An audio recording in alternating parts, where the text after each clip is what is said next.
Before you try to shape the world, you must first shape yourself. Most people reverse this order. They demand respect, fairness, silence, and obedience from others while their own minds remain undisciplined.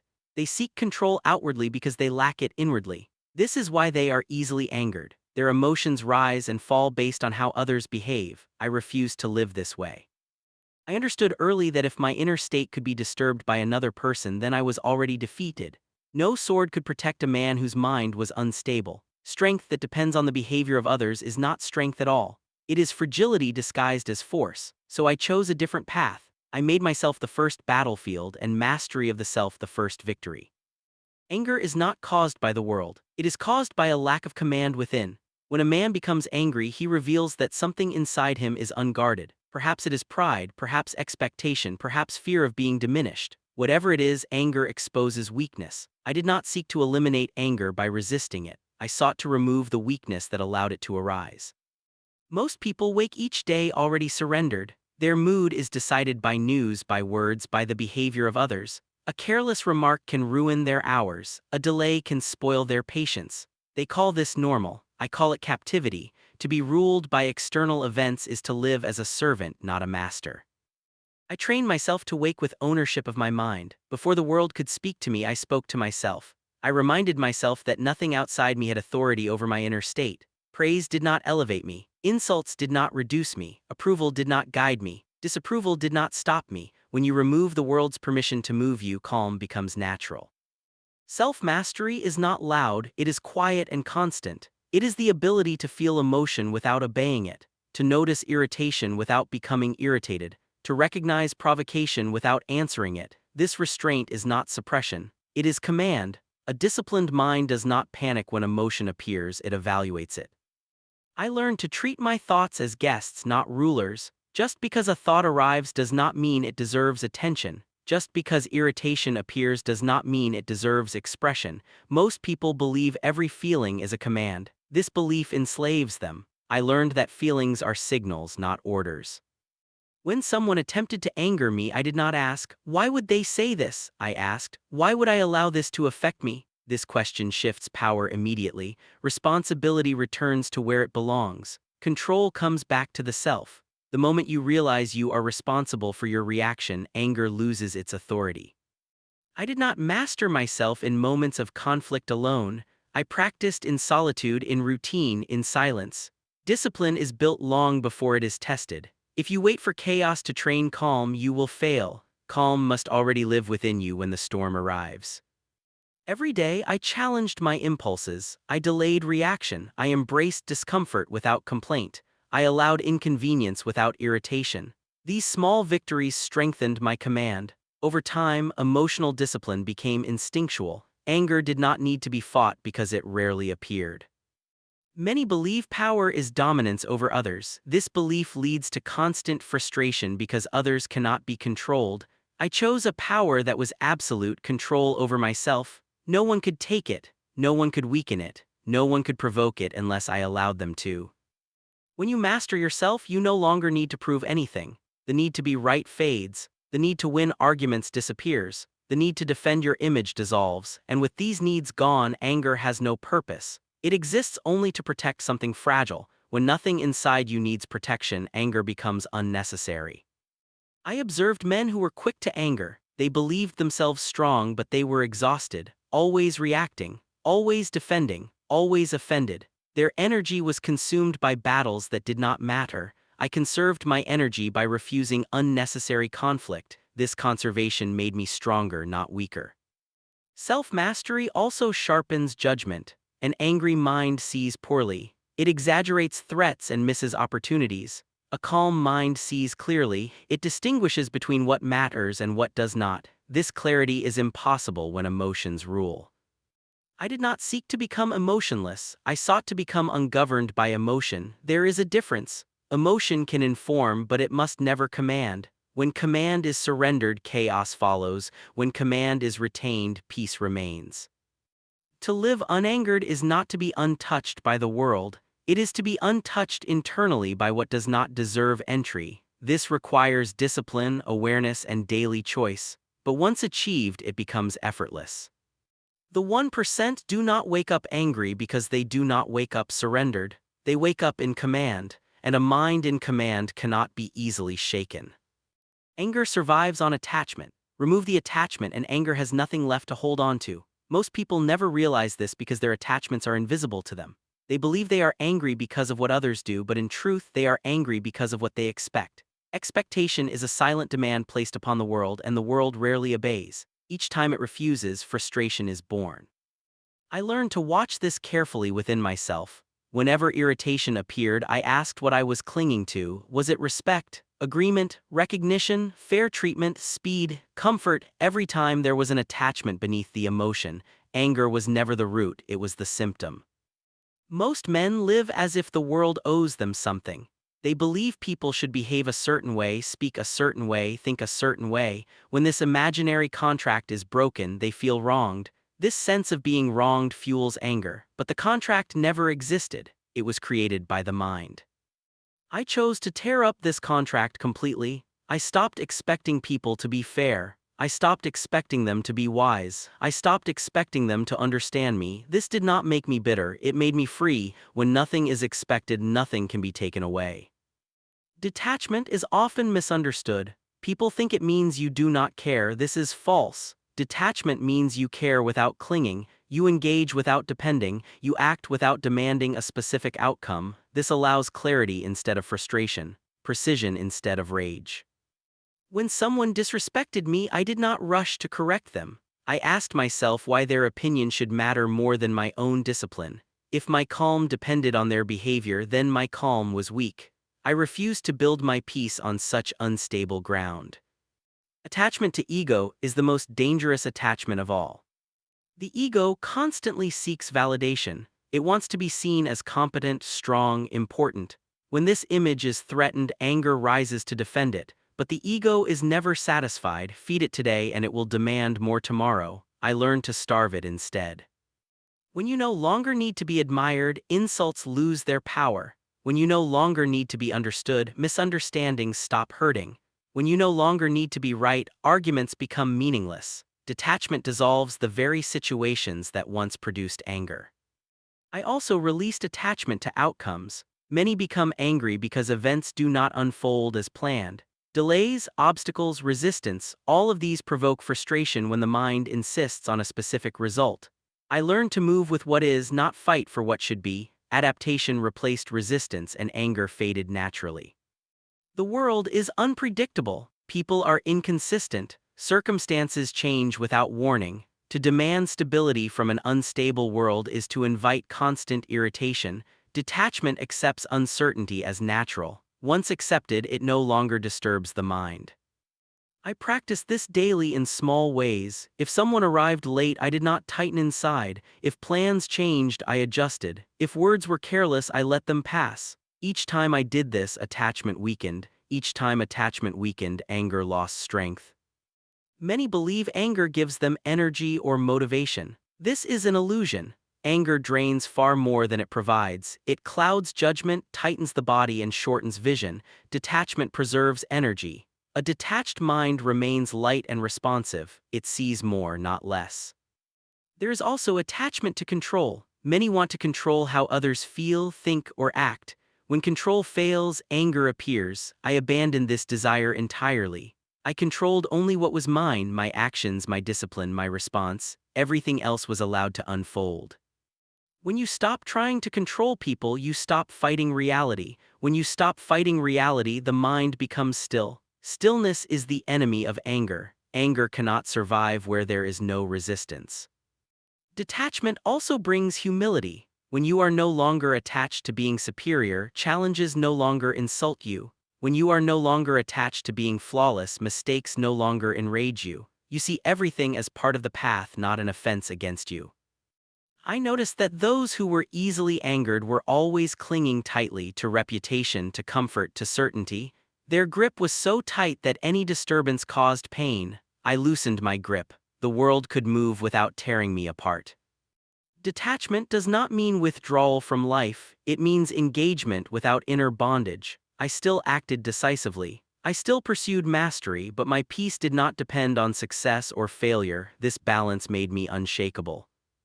When attachment fades, awareness sharpens. You see people clearly not as threats or obstacles but as they are. Their behavior becomes information, not provocation. This shift alone eliminates most anger.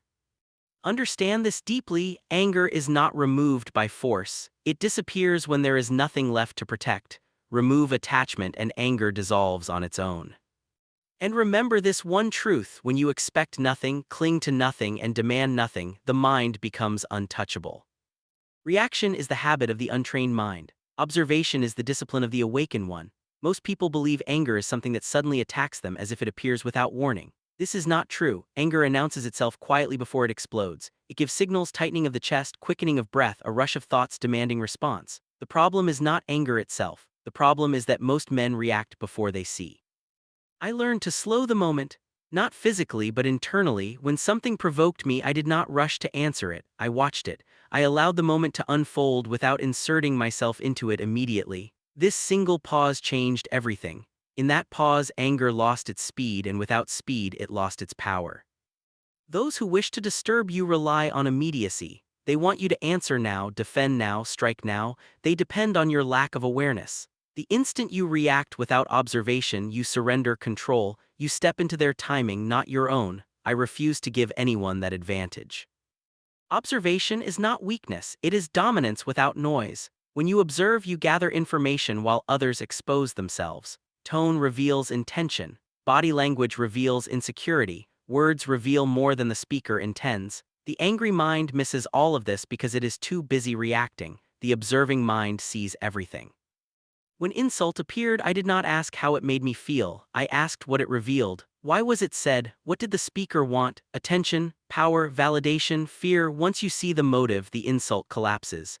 Anger only survives when meaning is assumed rather than examined.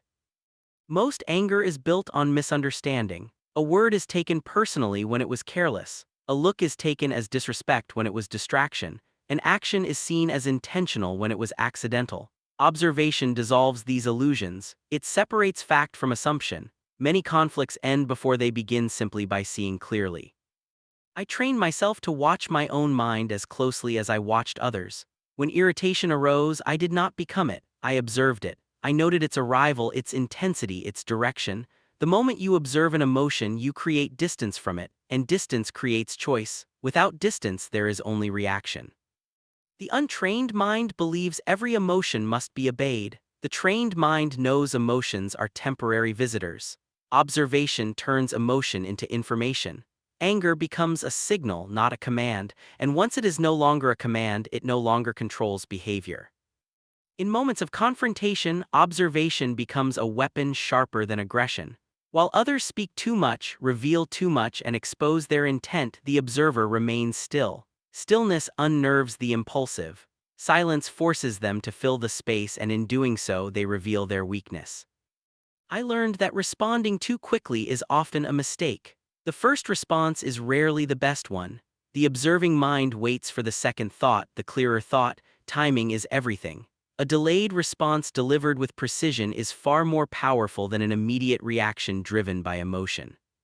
Observation also prevents wasted energy. Many men exhaust themselves fighting battles that never mattered. They react to every comment, every slight, every disagreement. Their lives become a series of unnecessary conflicts. I chose to observe first, and in doing so, I learned which moments deserved action and which deserved silence. Silence, when chosen consciously, is not retreat, it is control. It denies anger the stage it needs to perform. It forces others to confront themselves rather than feeding off your reaction. Many conflicts die in silence because they were sustained only by response.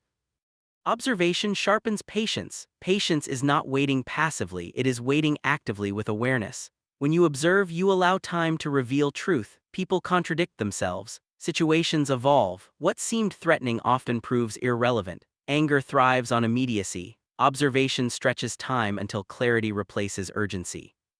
I noticed that those quickest to anger were the least observant. They saw only their own feelings and ignored the wider reality. They mistook intensity for importance. I chose clarity over intensity. This choice alone kept anger from becoming a habit.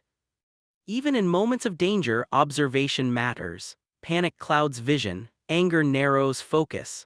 observation widens it. It allows you to see exits, opportunities, and shifts in momentum. The calm observer often moves first not because he is fast but because he sees sooner. I practiced this discipline daily. In conversation, I listened more than I spoke. In conflict, I watched more than I reacted. In discomfort, I observed instead of complaining. Over time, observation became instinctive. Anger had no chance to surprise me because I saw it forming long before it arrived. The world constantly tests your awareness. People will try to rush you, pressure you, provoke you. The unobservant mind falls into their rhythm. The observant mind sets its own. This is where real control lives, not in force but in timing. When you observe first, you are no longer dragged into emotional exchanges. You stand above them. You choose when to engage and when to disengage. You conserve energy and direct it only where it serves your purpose. Remember this: anger only wins when it moves faster than awareness. Slow the moment, observe fully, and anger will find no place to land. Anger is born from resistance, not from pain, not from hardship, not even from injustice, but from the refusal to accept what is happening in front of you. Most people suffer twice, first from the event itself and then from their demand that it should not have happened. That second suffering is where anger lives. I learned to remove it. The world does not move according to your preferences. People do not behave according to your wishes. Events do not unfold according to your plans. This is not cruelty, it is reality. The moment you argue with reality, you enter a battle you cannot win, and every battle you cannot win eventually turns into rage. I stopped asking how things should be, I focused only on how they are. This shift ended most anger before it could even begin. When rain falls, the wise man adjusts his path, he does not curse the sky. When resistance appears, the disciplined mind adapts, it does not explode. Most men believe acceptance is surrender. They think that if they accept reality, they become weak. This belief is what traps them. Acceptance is not submission. Acceptance is clarity. It is seeing the terrain exactly as it is so you can move through it effectively. You cannot fight what you refuse to see. Anger often appears when plans collapse. A man imagines a result, invests emotion into it, and when reality deviates, frustration rises, but reality never agreed to your imagination. It owes you nothing. Once I understood this, obstacles became information instead of insults.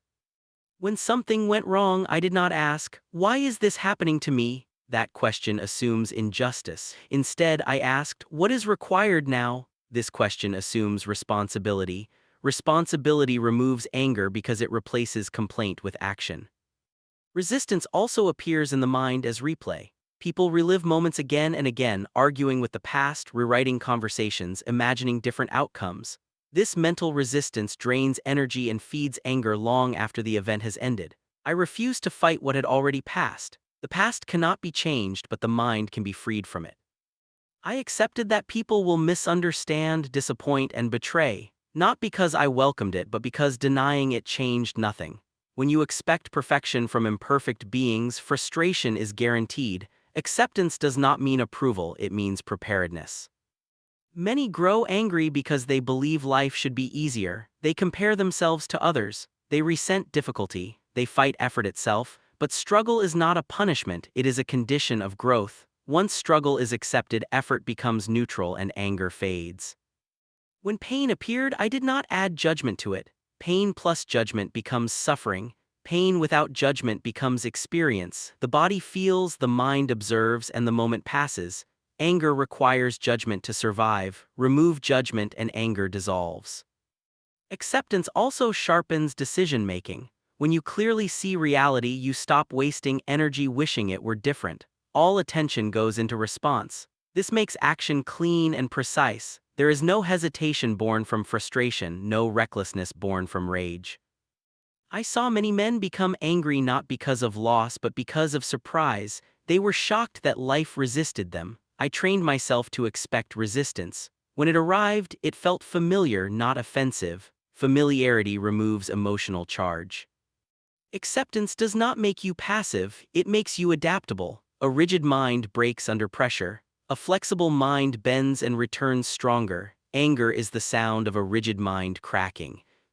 I learned to accept my own flaws as well. Many become angry at others because they secretly hate their own limitations. When I accepted my weaknesses, criticism lost its sting. I could hear truth without rage and falsehood without injury. Even injustice must be accepted before it can be corrected. Rage clouds judgment, acceptance clears it. Only a clear mind can respond effectively to unfairness. Anger may feel powerful, but it weakens strategy. When the mind stops resisting reality, peace appears not as comfort but as readiness. Readiness is superior to comfort. Comfort seeks preservation, readiness seeks movement. The world will continue to test you, people will continue to disappoint you, events will continue to defy your plans. You can either resist and suffer or accept and adapt. One leads to anger, the other leads to mastery. Understand this deeply: reality does not need your approval to exist. The moment you stop fighting what is, anger loses its foundation and the mind becomes unbreakable. Words are easy, restraint is rare. Most men speak to release emotion, not to convey meaning. When anger stirs, they rush to express it, believing expression will bring relief. It does not. It only gives anger a voice, a shape, a consequence. I learned that silence, when chosen deliberately, is not emptiness, it is control. Anger wants movement. It wants sound, it wants reaction. When you deny it these things, it weakens. Silence starves it, timing buries it. I did not silence myself because I was afraid to speak. I remained silent because I understood the weight of words and the danger of speaking too soon. Every word spoken in anger becomes a weapon turned inward. Once released, it cannot be recalled. It creates ripples that extend far beyond the moment. I watched many men ruin alliances, escalate conflicts, and expose weakness simply because they could not wait. They believed immediate expression was honesty. In truth, it was lack of discipline. I learned to let emotion pass before choosing language. Emotion is temporary, words are permanent. If you speak while emotion rules you, emotion writes your legacy. I refused to allow that. I waited until the mind was clear, until intention was steady, until silence had done its work. Silence is not absence of action, it is preparation. In silence you listen. In silence you observe. In silence you allow others to reveal themselves. Many speak too much and say nothing. The quiet man says little and means everything. When provoked, silence unsettles those who seek reaction. They expect resistance, denial, defense. When none comes, they lose balance. Their words grow louder, their intent becomes clearer. Silence becomes a mirror, and many do not like what they see reflected. Timing is the partner of silence. Speaking at the right moment carries more force than speaking loudly at the wrong one. A single sentence delivered with precision can end what hours of angry argument could not, but precision requires patience, and patience requires restraint. I did not respond to every challenge. I did not correct every misunderstanding. I did not defend myself against every accusation, not because I could not, but because not every moment deserves your voice. Some moments deserve your absence. Anger often disguises itself as urgency. It tells you that you must respond now or be diminished. This is a lie. Urgency is a tool used to steal your timing. Once your timing is stolen, your advantage is gone. I guarded my timing fiercely. Silence also protects clarity. When you speak too quickly, you commit to positions you may not fully understand. Silence gives you time to see the full shape of a situation. Many conflicts resolve themselves if given space. Words spoken too early prevent this natural resolution. I noticed that those who spoke the most in moments of tension were the least in control. Their speech was frantic, defensive, excessive. They revealed fear without realizing it. The calm man who waited and spoke only when necessary appeared unmovable. Appearance matters. Composure is a form of authority. Choosing silence does not mean suppressing truth. It means choosing the right moment for it. Truth delivered at the wrong time is rejected. Truth delivered at the right time is undeniable. Timing determines whether words heal or harm. I practiced restraint even when I was certain I was right. Being right is meaningless if it costs you control. Control is worth more than victory in argument. A calm withdrawal preserves strength. A loud win often costs too much. Silence also trains the mind. Each time you choose not to react, you strengthen discipline. Each time you delay response, you weaken impulse. Over time, restraint becomes natural. Anger loses its grip because it no longer finds an outlet. I learned that not every thought needs expression, not every feeling needs validation, not every moment needs commentary. The world is noisy enough without adding unnecessary sound. Silence cleans the mind the way still water reflects clearly. There were times when I did speak, but when I did, words were deliberate. They carried intention, not emotion. They were few, but they landed. This is the difference between speaking to release pressure and speaking to create effect. Many fear silence because it feels like vulnerability. They believe if they do not speak, they will be overlooked or dominated. In reality, uncontrolled speech is vulnerability. It exposes emotion, intention, and weakness. Silence conceals all three. Anger wants expression because expression gives it legitimacy. When you remain silent, anger remains internal, examined, and temporary. When you speak it, anger becomes external, justified, and lasting. I chose the first every time. Timing also teaches respect for consequence. A man who waits before speaking understands that words shape outcomes. This understanding alone removes recklessness. Recklessness is the fuel of anger. In silence, you regain ownership of the moment. You are no longer being pushed by emotion or pulled by provocation. You stand still while others move around you. This stillness is not emptiness, it is readiness. Remember this: the man who controls his words controls his fate, and the man who masters silence cannot be forced into anger.